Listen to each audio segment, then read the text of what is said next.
Hey, what's going on, everyone? How you guys doing today? My name is Matt Jarbo. This is 3 Buck Theater, and this is my ending explained video for Spider-Man Far From Home. So if you haven't seen the movie yet, get your butt to the theater, go and see it. It's great. It's a great way to end out Phase 3 and to open the door to the possibilities of the future in Phase 4, which is what we're going to be talking about today. So there are spoilers here. You have been warned.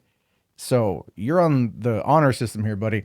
All right, so first things first, the movie's over. Mysterio has been defeated. Quentin Beck is dead. His comrade has gotten away with all of the holographic uploads. We don't quite know what that's going to mean yet, but he was one of the engineers that, Obadiah yelled at in the original Iron Man about the whole made this in a cave full of scraps. So we don't quite know what his job is. We just know that he's a bit of a technical wizard and he might come back as Mysterio 2.0, which would be interesting if they decided to go that route. But Peter goes back to New York. Him and Michelle are officially a thing. They go on their kind of pseudo first date where he takes her web slinging throughout the city. She hates it, which makes a lot of sense.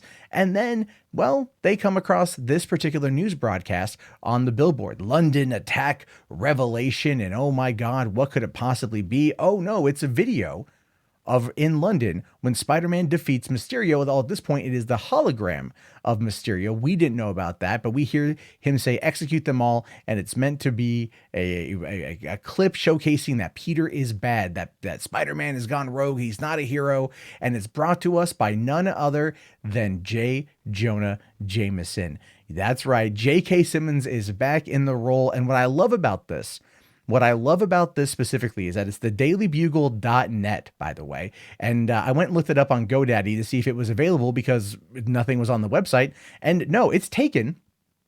It's taken, but we don't know who has it. And we don't know what they're doing with it right now. There's absolutely nothing. But taking a look here, we can see that it's not the same look as the original. It is a different look overall, and it comes across very much InfoWars Alex Jones like, which I really, really, really like. A lot of that has to do with the fact that in the PS4 game, J. Jonah Jameson runs a podcast, and the whole time he is just berating Peter Parker, Spider-Man, all the way through the game, and that was fantastic. So I think that's what they're pulling from in this particular case, due to the popularity from the game when it came out nearly a year ago.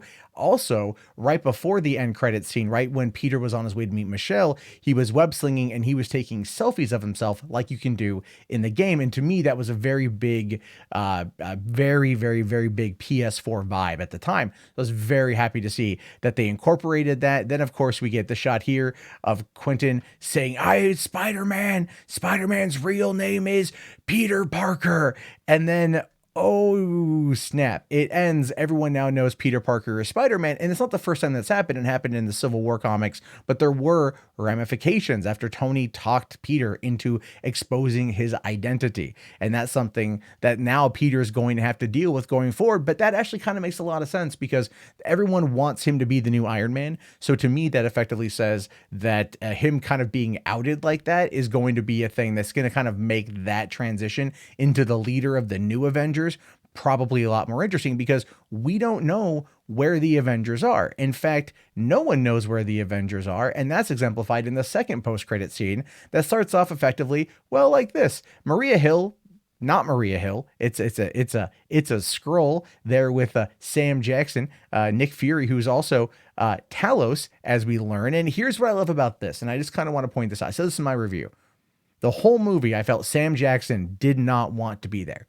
His acting, it was just something so weird about his acting. He did not want to be there. He didn't feel involved. He didn't feel whatever. It just didn't feel right to me for him to be in that movie. And now we know because he was Skrull. In fact, he was Talos. And as much as I did not care for Captain Marvel overall, Talos was the best part in this whole scene here with him and his wife talking back and forth over everything going on. I thought was fantastic. And then she's like, you need to call him. You need to call Fury and you need to let him know. So he puts a call in to Fury, who appears to be sitting on a beach. Now, my first thought to this was, is it Tahiti?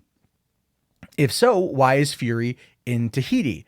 And if the snap happened, was Fury snapped or was Fury spared? And what we saw at the end of Infinity War was not Nick Fury being snapped, but it was in fact Talos. And what I love here is that we see Talos as they're doing the FaceTime right there. He's just got the little coconut drinking and everything. But then we come to find out that it's just an illusion as well. It's a mirage, but he is chilling in not his usual attire. There's no coat there. He's got a beach themed shirt. We see him walk out of the room. We can see other scrolls that are around. It's definitely one of those like, what the hell is going on? He starts telling everyone to get back to work, but he's looking a little bit thinner in some aspects. He's looking a little bit heavier in the waist, but his legs are pretty thin. I don't know if that means anything. And then we get this final shot here of what appears to be a space station, but I think it's a space station that's on an asteroid somewhere. If you look to the top left, you will see what appears to be red rock or some kind of rock. And then you see outward on space is very high in commotion. I don't know what's there. This could be Sword, which is kind of the antithesis to S.H.I.E.L.D. or the opposite of S.H.I.E.L.D., another thing in the comics that's more of the galactic approach. We do know that Phase 4 is meant to heavily deal with the cosmic side of things, as we've heard for years, but we won't know fully until Comic-Con in just a couple weeks when they lay out the Phase 4 slate. So to me, this is very fascinating because it means that there's a lot that's going to be happening with leaving Earth, leaving the cosmos, and everything else for a while. But it also does kind of explain perhaps what Captain Marvel was saying when she showed up and asked, "Where's Fury?" Maybe she knew that Fury was with the Skrulls. That in that case, also, where is Maria Hill? Where has she been all this time? These are questions that I have that I'm sure will be answered in the future. But ultimately, Spider-Man Far From Home, it closed some doors. It closed up some loose ends. It answered some questions.